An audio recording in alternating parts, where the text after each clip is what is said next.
ما عندناش حديث الايام دي غير المعسكرات او اللقاءات الوديه اللي خارج مصر. طبعا مش محتاج، يعني حتى اللي ما بيفهمش في الرياضه واللي مش بيفهم في الرياضه خلاص حفظ.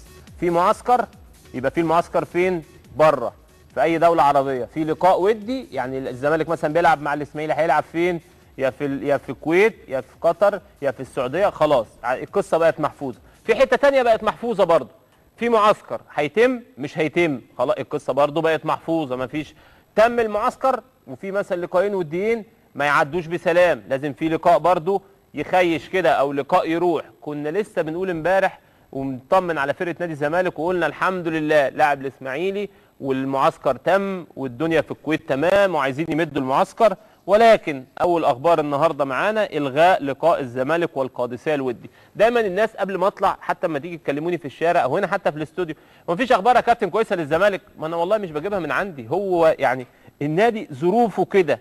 المفروض كان في لقاء مع الاسماعيلي ولقاء مع القادسيه الكويتي. القادسيه الكويتي بيقيلوا المدرب رادان وبيعينوا الروماني فلوراين، والحقيقه وفي النهايه بيلغوا اللقاء مع نادي الزمالك. نادي الزمالك الحقيقه برضو هنا في مشكله، لان هو المفروض يلعب اللقاء ده، وكان في كلام ان هم يمدوا المعسكر ويلعبوا لقاء ثالث. دايما الظروف ملعبكه، يعني دايما الامور معقده، ما بنصدق كده تسلك والمكنه تبتدي تشتغل وتجيبوا ماش زي ما بنقول كده، واللي هي برضو في النهايه قفلت او دايما ما بتبقاش سالكه. كل التوفيق طبعا لنادي الزمالك، وعايزين معسكر الزمالك في الكويت يتم على خير، او اي معسكر للزمالك او اي فريق يتم على خير. بس هو دايما اللي انا بقوله الحاجات دي يا جماعه، زمان ايام ما المنتخب كان بياخد 3 بطولات افريقيه، ايام ما كانت مصر فيها دوري، ما كانش فيه حاجه اسمها اصل انا غيرت مدرب وما غيرش مدرب. الكلام ده ما كانش موجود. مفيش حاجه اسمها فرقه تعتزل لفرقه زي الاهلي والزمالك طالعه لحد هناك ومتفقين. ما فيش حاجه اسمها شركه تنظم المعسكر تيجي طالع يقول لك اصل خد ماتشين وخد انت فلوس البث وما تاخدش فلوس البث والحاجات اللي بنسمع عنها. في انك انت تيجي تتحايل على الناس وتدفع الفلوس مقدم وتعمل عشان مصر تروح تلاعب البرازيل ولا ايطاليا ولا ده. مش بنروح نلاعب فرق. كل الاحترام للفرق الكبيره طبعا والفرق الشقيقه، بس في النهايه ما ينفعش.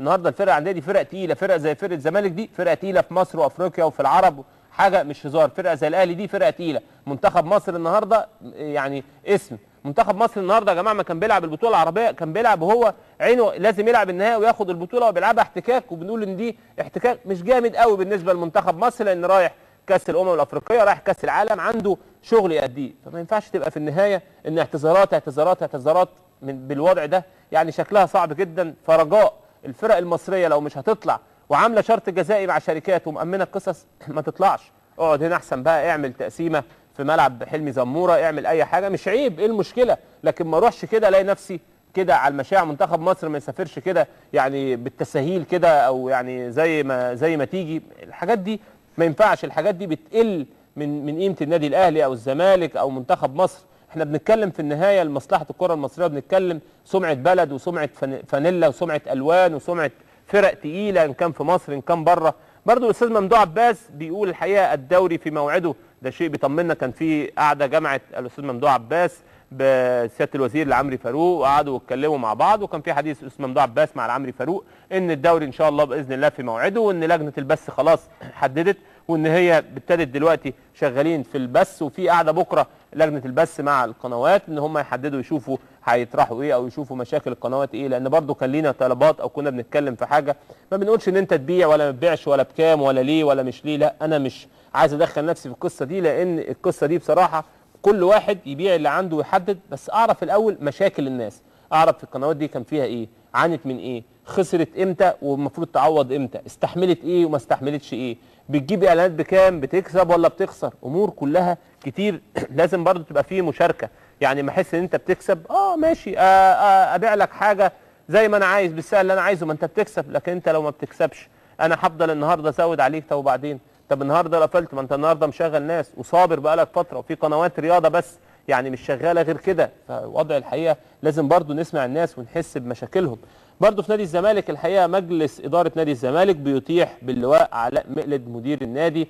اللواء علاء يعني كان بقاله فتره كبيره جدا مدير عام نادي الزمالك، ولكن الخبر اللي معايا بيقول ان في قرار من مجلس الاداره الاطاحه باللواء علاء مقلد. في مجموعه من اعضاء مجلس الاداره كانوا الحقيقه معترضين على وجود اللواء علاء مقلد في المنصب ده، وكان يعني يرأسهم المهندس رؤوف جاسر. الحقيقه برضه عشان نقول كلمه حق، المهندس رؤوف جاسر كان ضيف عندي هنا وكان اتكلم في الموضوع ده، واتكلم بمنتهى الاحترام على اللواء علاء مقلد، وقال انا اكن له كل الاحترام، ولكن مكان اللواء علاء مقلد في لجنه العلاقات العامه او مديرا للعلاقات العامه لنادي الزمالك، وليس لانه لا يمتلك مقومات مدير النادي. وده مش عيب، احترم رؤوف جاسر جدا او المهندس رؤوف جاسر كل الاحترام طبعا، لان الراجل بيتكلم بمنتهى الصراحه، بيحترم اللي قدامه. ولكن لو الامكانيات مش موجوده في الشخص في الحته دي، وفي تغيير في حته ثانيه يروح يدي فيها احسن، طبعا ما فيش مشكله. هنا في مصر بقى بناخدها بشكل يعني مختلف تماما، وبص الراجل عمل ايه، وبص الناس